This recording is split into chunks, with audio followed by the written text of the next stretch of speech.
Patuloy na binabantayan ng Pag-asa ang bagyong Bebeng. Nakataas pa rin ang Public Storm Warning Signals 1 at 2 sa ilang lalawigan sa Luzon.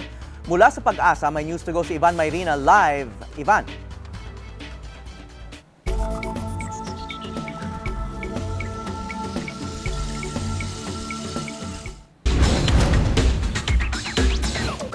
Magandang umaga, Hawi. Naglandfall sa ikalawang pagkakataon ng bagyong Bebeng bago mag-alas 7 ngayong umaga sa northern kasiguran sa lalawigan ng Aurora.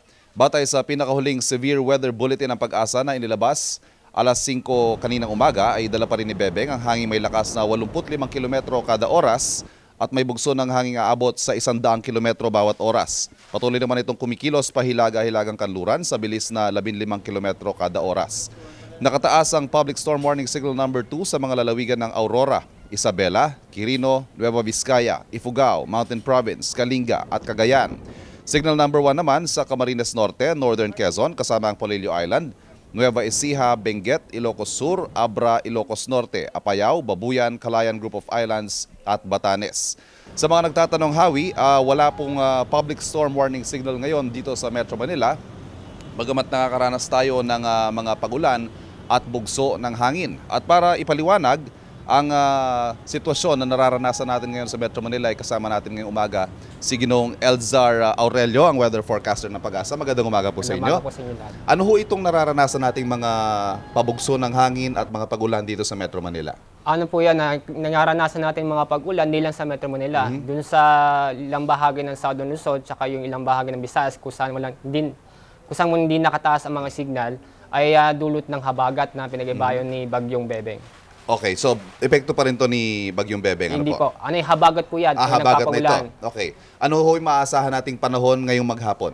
Maghapon po ay patuloy tayo makakaranas sa mga pag-ulan at ang buksong hangin dulot ng habagat na mararamdaman dito sa natirang bahagi ng Southern Luzon tsaka Visayas kung saan hindi nakataas mga signal. Pero posible po bang makakita na tayo ng pagbuti ng panahon ngayong maghapon na ito? Hindi po, dahil itong si Bagyong Bebeng nandito pa at sa mga oras nito ay nasa northern kasiguran. Okay. Asahan natin na medyo gaganda ang panahon kung hindi sa Wednesday o Thursday po.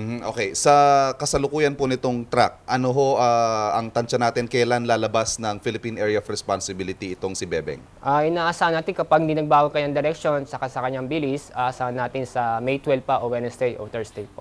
Okay. Paglabas ho ng PAR nitong si Bebeng, makakaranas na naman ba tayo nung balik sa dati, yung napakainit na panahon? Hindi na po dahil nalalapit na po ang pangalan ng tag-ulan. So paglabas ni Bebeng sa ating area of responsibility, hindi nung ganong kainit ang ating mararamdaman. So hindi na natin naasahan makakaranas tayo ng mga tig 35, 36 degrees na temperatura? Kasi malapit na po ang tag-ulan. Okay. So, pero ibig po ba sabihin nito tapos na ang summer? Hindi pa ho. Hindi pa naman. Nalalapit ang transition period, tinatawag natin. Transition. Na bababa ang temperatura hanggang na dumating yung tag-ulan. Okay, Ginoong Aurelio, itutos kita kay Kara o kay Hawi, baka may mga katanungan sila. Hawi? Ivan, ano yung magiging weather natin sa araw na to sa Metro Manila?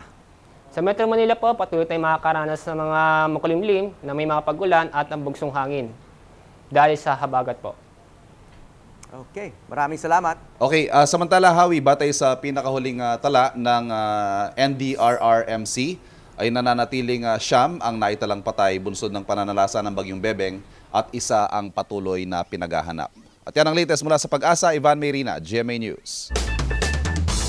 Isa sa mga unang nakatikim ng bagsik ng Bagyong Bebeng ang Bicol Region. Nalubog sa baha ang ilang bahay, na aksidente naman ang ilang sasakyan dahil maputik at halos zero visibility ang mga daan doon. May news to go si Dante Perelio. Malakas na buhos ng ulan ang dala ng Bagyong Bebeng kaya di naging madali ang aming biyahe. Sa SLEX pa lang halos di mo na makita ang mga sinusundang mga sasakyan kahit pa nga naka-hazard. 100 km/h ang maximum speed limit dito. Pero sa pagkakataong ito, naglalaro lamang sa 40 km/h ang uubra. Sa dulas nga ng daan, isang 10-wheeler ang tumagilid matapos mawalan ng kontrol sa Atimonan, Quezon. Banggaan naman sa pagitan ng isang jeep at kotse ang aming nadaanan pagpasok ng Camarines Sur. Ang truck naman na ito nabalaho dahil sa paglambot ng lupa dahil sa walang patid na pag-ulan. Humambalang din sa kalsada ang mga naputol na sanga at nabuwal na puno dahil sa malakas na hangin. Sa Milaor, Naga City naman, nagmistulang nasa floating village ang mga bahay matapos umapaw ang tubig. Nagmistulang ilog din ang mga kalsada dito na hanggang tuhod ang lalim. Pati tuloy alaga nilang hayop pilit inilikas ng mga residente sa mas mataas na lugar. Wala na rin kuryente sa malaking bahagi ng Camarines Sur. Sa bayan naman ng Nabua, stranded ang daang-daang pasahero na papuntang Albay at Sursogon dahil sa hanggang baywang na tubig. Alas 10 pa lang ng madaling araw nandito na. Alas 5 ngayon, di 3, 2, 3. Saan ba kayo papunta dati? Sorsogon. So paano gagawin mo ngayon yun? Sabi, paano yun daw yung baha doon kasi masyadong mataas yun. Ay, nako, ang hirap. Sakit sa kauupo eh. Dapat 12 hours lang eh, papuntang Sorsogon. Ngayon, siguro abutin ng 15 hours. Ayon pa sa mga taga rito, may alternatibo raw daan sa bayan ng Bula. Pero may kalayuan daw ang iikutin bago makarating sa Legazpi City. Sa Iriga City naman daw mas malapit. Pero ang problema, wala raw kasiguruhan kung makakaraan daw ang mga sasakyan dahil hanggang kagabi ay nasa baywang pa daw ang taas ng tubig dito. Dante Perello, GMA News.